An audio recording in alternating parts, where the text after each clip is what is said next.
Você está ouvindo o plano de leitura da Bíblia em um ano. Dia 46, 15 de fevereiro, semana 7.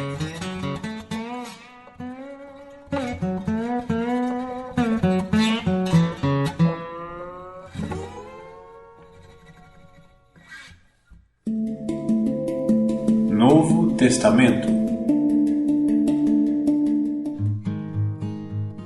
Livro de Hebreus, capítulo 11, versículos do 1 ao 21. A fé mostra a realidade daquilo que esperamos. Ela nos dá convicção de coisas que não vemos. Pela fé, pessoas em tempos passados obtiveram aprovação. Pela fé, entendemos que todo o universo foi formado pela palavra de Deus. Assim, o que se vê originou-se daquilo que não se vê. Pela fé, Abel apresentou a Deus um sacrifício superior ao de Caim. Com isso, mostrou que era um homem justo, e Deus aprovou suas ofertas. Embora há muito esteja morto, ainda fala por meio de seu exemplo. Pela fé, Enoque foi levado para o céu sem ver a morte. Ele desapareceu porque Deus o levou para junto de si, porque antes de ser levado, ele era conhecido por agradar a Deus. Sem fé é impossível agradar a Deus. Quem deseja se aproximar de Deus deve crer que Ele existe e que recompensa aqueles que o buscam. Pela fé, Noé construiu uma grande embarcação para salvar sua família do dilúvio. Ele obedeceu a Deus, que o advertiu a respeito de coisas que nunca haviam acontecido. Pela fé, condenou o resto do mundo e recebeu a justiça que vem por meio da fé. Pela fé, Abraão obedeceu quando foi chamado para ir a outra terra que ele receberia como herança. Ele partiu sem saber para onde ia, e, mesmo quando chegou à terra que lhe havia sido prometida, viveu ali pela fé, pois era como estrangeiro, morando em tendas. Assim também Isaque e Jacó, que herdaram a mesma promessa. Abraão esperava confiantemente pela cidade de alicerces eternos, planejada e construída por Deus. Pela fé, até mesmo Sara, embora estéril e idosa, pôde ter um filho. Ela creu que Deus era fiel para cumprir sua promessa. E, assim, uma nação inteira veio desse homem velho e sem vigor. Uma nação numerosa como as estrelas do céu e incontável como a areia da praia. Todos eles morreram na fé e, embora não tenham recebido todas as coisas que lhe foram prometidas, as avistaram de longe e de bom grado as aceitaram. Reconheceram que eram estrangeiros e peregrinos neste mundo. Evidentemente, quem fala desse modo espera ter sua própria pátria. Se quisessem, poderiam ter voltado à terra de onde saíram. Mas buscavam uma pátria superior, um lar celestial. Por isso Deus não se envergonha de ser chamado Deus deles, pois lhes preparou uma cidade. Pela fé, Abraão, ao ser posto à prova, ofereceu Isaque como sacrifício. Abraão, que havia recebido as promessas, estava disposto a sacrificar seu único filho, embora Deus lhe tivesse dito: Isaque é o filho de quem depende sua descendência. Concluiu que, se Isaque morresse, Deus tinha poder para trazê-lo de volta à vida, e, em certo sentido, recebeu seu filho de volta dos mortos. Pela fé, Isaque prometeu bênçãos para o futuro de seus filhos, Jacó e Esaú. Pela fé, Jacó, prestes a morrer, abençoou cada um dos filhos de José e se curvou para adorar, apoiado em seu cajado.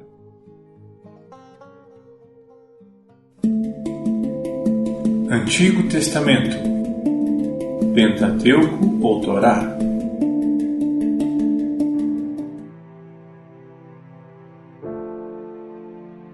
Livro do Êxodo, capítulo 13. O Senhor disse a Moisés: Consagre a mim todos os primeiros filhos homens dos israelitas. O primeiro filho de cada família e a primeira cria dos animais me pertencem. Então Moisés disse ao povo: Este é um dia a ser lembrado. É o dia em que vocês deixaram o Egito, onde eram escravos. Hoje o Senhor os tirou de lá pela força de sua mão poderosa. Lembrem-se de não comer coisa alguma com fermento. Nesse dia do mês de Abibe, vocês foram libertos.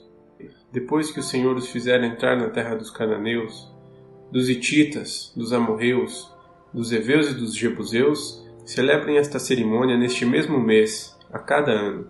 Ele jurou a seus antepassados que lhes daria essa terra, uma terra que produz leite e mel com fartura. Durante 7 dias, vocês deverão comer pão sem fermento. No 7º dia, façam uma festa ao Senhor. Comam pão sem fermento nos 7 dias. Nesse período, não deverá haver nenhuma comida fermentada nem a mínima quantidade de fermento dentro do seu território.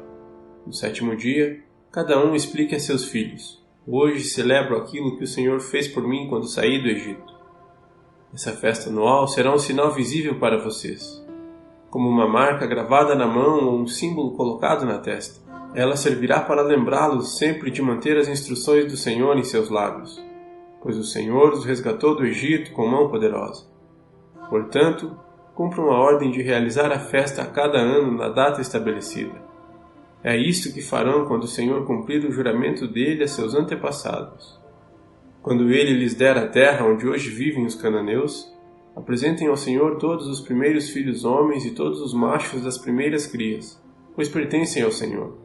Para resgatar a primeira cria dos jumentos, entreguem ao Senhor, como substituto, um cordeiro ou um cabrito.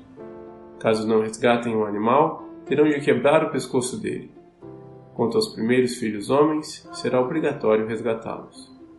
No futuro, seus filhos lhes perguntarão: o que significa tudo isso? E vocês responderão: com a força de sua mão poderosa, o Senhor nos tirou do Egito, onde éramos escravos. O Faraó se recusou teimosamente a nos deixar sair. Por isso o Senhor matou todos os primeiros filhos homens da terra do Egito, e também os machos das primeiras crias dos animais. É por isso que hoje sacrificamos todos os machos das primeiras crias ao Senhor, mas sempre resgatamos os primeiros filhos homens. Essa cerimônia será como uma marca gravada na mão ou um símbolo colocado na testa. É uma lembrança de que a força da mão poderosa do Senhor nos tirou do Egito. Quando, por fim, o Faraó deixou o povo sair, Deus não os conduziu pela estrada principal que corta o território dos filisteus, embora fosse o caminho mais curto. Deus disse: se eles tiverem de enfrentar uma batalha, pode ser que mudem de ideia e voltem ao Egito. Por isso, Deus fez o povo dar a volta pelo deserto, rumo ao Mar Vermelho. Assim, os israelitas saíram do Egito como um exército preparado para marchar. Moisés levou consigo os ossos de José, pois José havia feito os filhos de Israel jurarem, dizendo: Deus certamente virá ajudá-los. Quando isso acontecer, levem meus ossos daqui com vocês. O povo saiu de Sucote e acampou em Etã, à beira do deserto. O Senhor ia diante deles. Durante o dia, guiava-os com uma coluna de nuvem e, durante a noite, fornecia luz com uma coluna de fogo. Isso permitia que caminhassem de dia e de noite. E a coluna de nuvem não se afastava do povo durante o dia, nem a coluna de fogo durante a noite. Livro do Êxodo, capítulo 14. O Senhor disse a Moisés: ordene aos israelitas que deem a volta e acampem em Pi-Hahirote, entre Migdol e o mar. Acampem ali, à beira do mar, em frente a Baal-Zefon. O faraó pensará: os israelitas estão vagando perdidos, prisioneiros do deserto.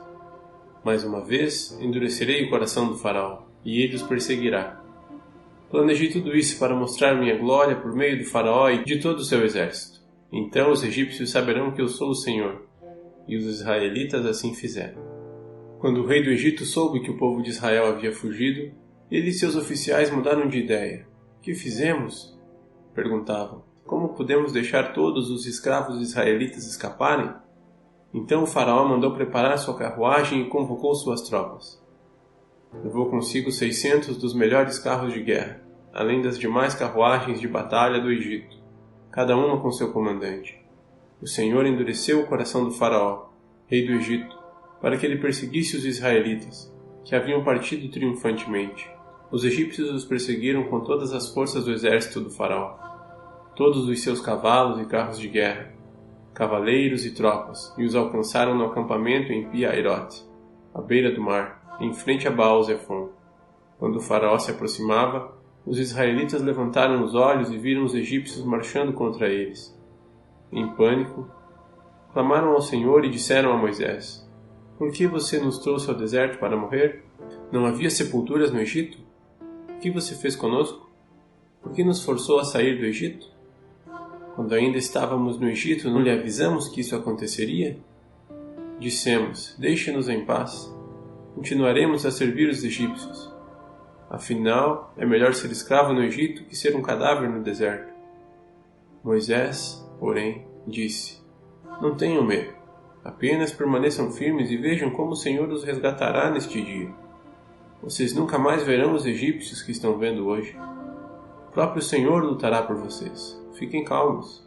Então o Senhor disse a Moisés, por que você está clamando a mim? Diga ao povo que marche.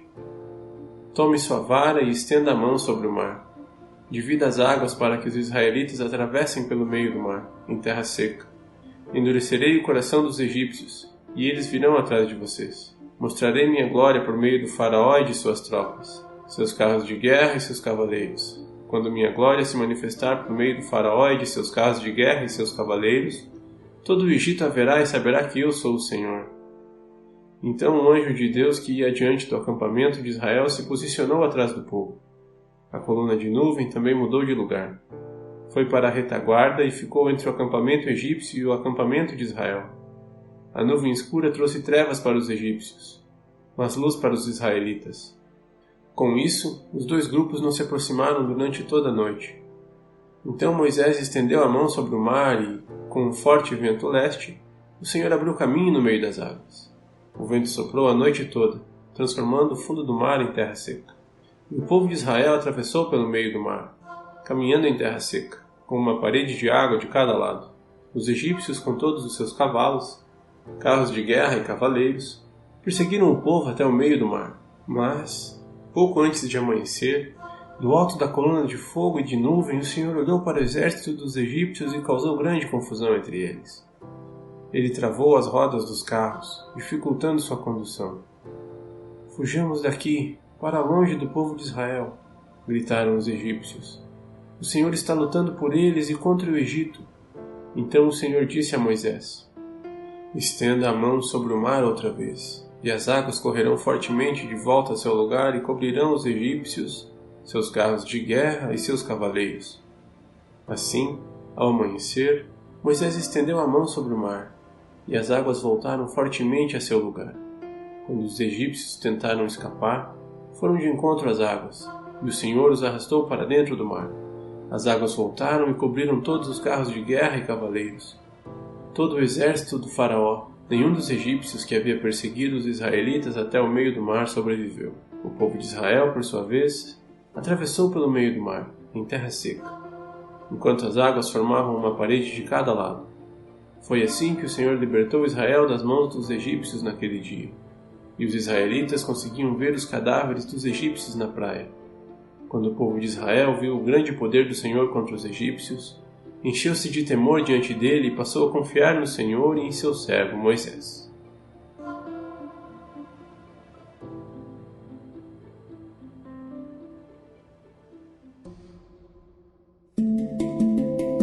Livros poéticos.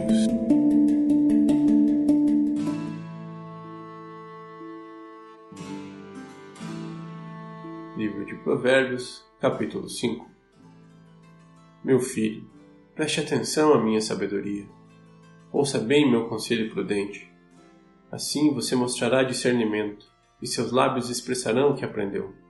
Pois os lábios da mulher imoral são doces como o mel, e sua boca é mais suave que azeite. No fim, porém, ela é amarga como o veneno e afiada como uma espada de 2 gumes. Seus pés descem para a morte. Seus passos conduzem direto à sepultura, pois ela não se interessa pelo caminho da vida. Não se dá conta de que anda sem rumo por uma trilha tortuosa. Portanto, meu filho, preste atenção. Nunca se desvie do que irei lhe dizer. Mantenha distância dessa mulher. Não se aproxime da porta de sua casa. Se o fizer, perderá sua honra e entregará a homens impiedosos tudo o que conquistou. Estranhos consumirão sua riqueza, e outros desfrutarão o fruto de seu trabalho. No final, você gemerá de angústia quando a doença lhe consumir o corpo. Dirá, como odiei a disciplina, se ao menos não tivesse desprezado as advertências. Por que não ouvi meus mestres? Por que não dei atenção aos que me instruíam? Cheguei à beira da ruína total, e agora todos saberão de minha vergonha. Beba a água de sua própria cisterna. Compartilhe seu amor somente com sua esposa. Por que derramar pelas ruas a água de suas fontes ao ter sexo com qualquer mulher? Reserve essa água apenas para vocês. Não a reparta com estranhos. Seja abençoada sua fonte. Alegre-se com a mulher de sua juventude. Ela é a gazela amorosa, corça graciosa. Que os seios de sua esposa o satisfaçam sempre e você seja cativado por seu amor todo o tempo. Porque, meu filho, se deixar cativar pela mulher imoral ou acariciar os seios da promíscua? Pois o Senhor vê com clareza o que o homem faz e examina todos os seus caminhos. O perverso é cativo dos próprios pecados. São cordas que o apanham e o prendem. Ele morrerá por falta de disciplina e se perderá por sua grande insensatez.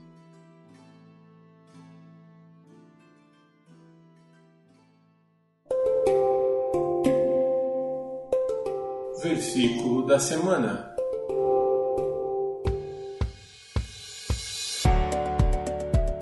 Sobre tudo que se deve guardar, guarda o teu coração, porque dele procedem as saídas da vida. Provérbios 4, 23.